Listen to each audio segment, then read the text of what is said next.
বুধবার ছিল 53 বছরের কাঞ্চন মল্লিক আর 26 বছরের শ্রীময়ী চট্টরাজের রিসেপশনে করা একটি বিশেষ কাজের জন্য উঠছে অভিনেতা যুগলকে বয়কটের ডাকু। তারা কি করেছিলেন রিসেপশনে, যার জন্য বয়কটের সিদ্ধান্তে আসছেন জনসাধারণ? প্রথম থেকে গোপনীয়তা রাখার চেষ্টা করেছিলেন এই দুই তারকা তাদের বিয়ে নিয়ে। প্রথমে জানা গিয়েছিল 6 মার্চ হবে সামাজিক বিয়ে, কিন্তু তা বদলে 2রা মার্চ বিয়ের পিঁড়িতে বসেন কাঞ্চন মল্লিক আর শ্রীময়ী চট্টরাজ। তবে বুধবারের রিসেপশন অনুষ্ঠানে কাঞ্চন শ্রীময়ী রিসেপশন ভেন্যুর বাইরে লাগানো একটি বোর্ড দেখে বেশ বিরক্ত অনেকেই, যেখানে বর ও কনের নাম লেখার সঙ্গে লেখা রয়েছে বিশেষ একটি নির্দেশ।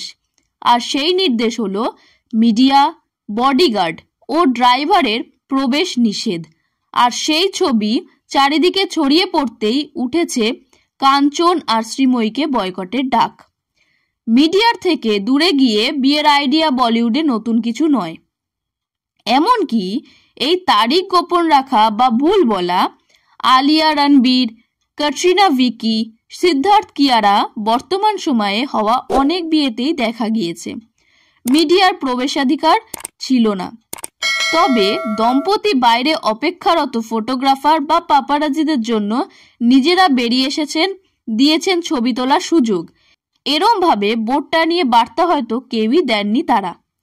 এর আগেও এই নিয়ে ইনস্টাগ্রাম স্টোরিতে লিখেছিলেন শ্রীময়ী, উল্লেখ করেছিলেন 6 মার্চ তাদের বিয়েতে আমন্ত্রিত নয় মিডিয়া। কাঞ্চন কঠোরভাবে তা জানিয়ে দিয়েছে। তবে বিয়ের পর তারা সাক্ষাৎকার দেবেন, এমনকি নিজেও ছবি ভিডিও দিতে থাকবেন সোশ্যাল মিডিয়াতে। 53 বছর বয়সে তৃতীয়বার বিয়ের পিঁড়িতে বসে কম ট্রোলের মুখে পড়তে হয়নি কাঞ্চনকে। এবার কি তাহলে রিসেপশনের কাজের জন্য বয়কট হবেন অভিনেতা যুগল? এখানেই থেমে যাবে তাদের অভিনয়ের যাত্রা? সবটা এখন সময়ের অপেক্ষা।